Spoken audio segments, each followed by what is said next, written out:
Hello and welcome to this video by typeathought.com on 12 types of thoughts that may disturb us and how we can deal with them.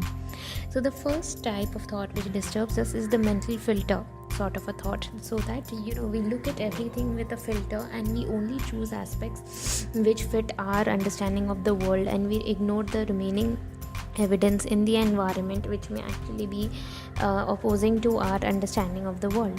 So it means that I may only see the fact that someone did not wave at me from across the road when I saw them, and I may not remember the fact that this person has almost always waved at me when they've crossed the road, and it's only this one time.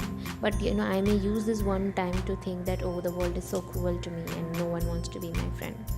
So that's the mental filter thought problem.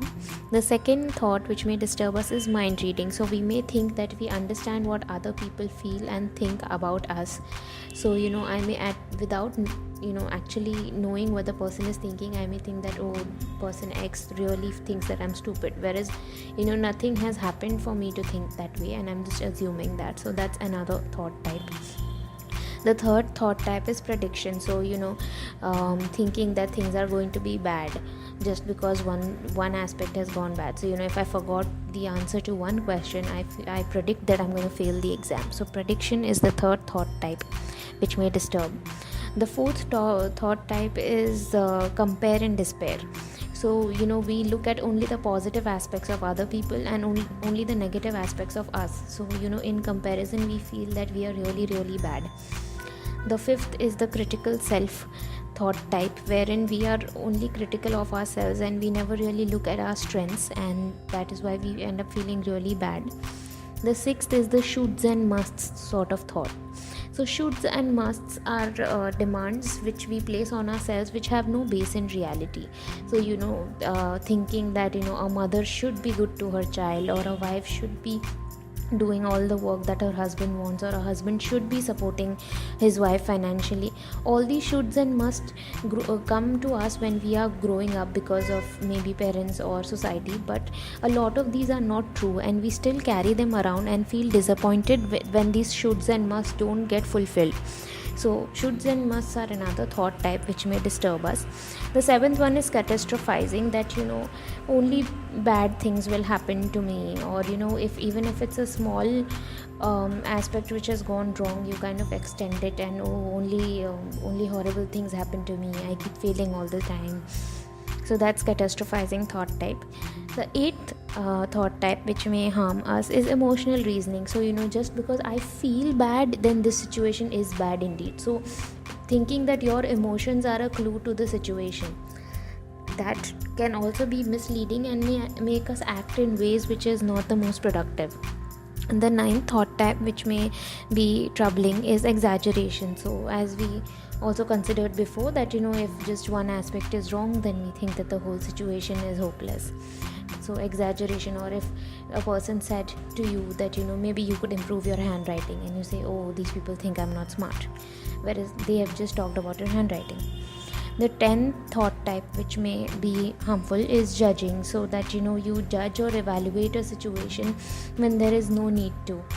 For example, you may think that a person is trying to do you harm when they've just given you a critical comment, because the situation was such. So they have given you feedback after a presentation, for example, but you think that the world is hostile against you and you can never do well. So that's judging.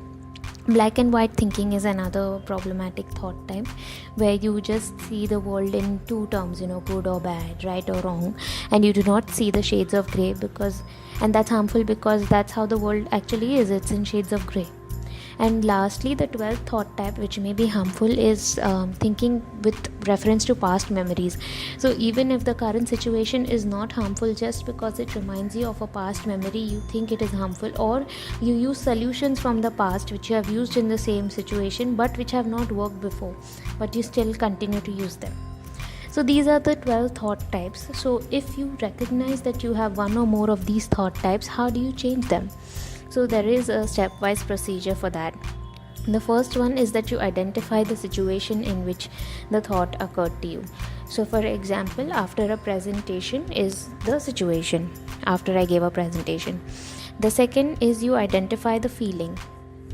So I'm feeling agitated, I'm feeling angry. The third is you identify the thought and the thought type. So the thought is that no one should ever give me any bad feedback, because getting bad feedback means that I'm a horrible person. And the thought type is that it is catastrophizing and being critical of myself, predicting. So this thought meets the requirement for 3 or 4 thought types. And then you have to assess your level of conviction in this thought. So how much do you believe that because people give feedback which is bad, it means you're a horrible person? Right after the event, I may think that this thought is maybe 90% true. So now we have to examine the facts which support this thought. So I have gotten bad feedback before, and I have been told to work on my presentation skills. So that is a fact that supports this thought. What is the fact that is not supporting this thought? Just because I get bad feedback doesn't mean I'm a horrible person.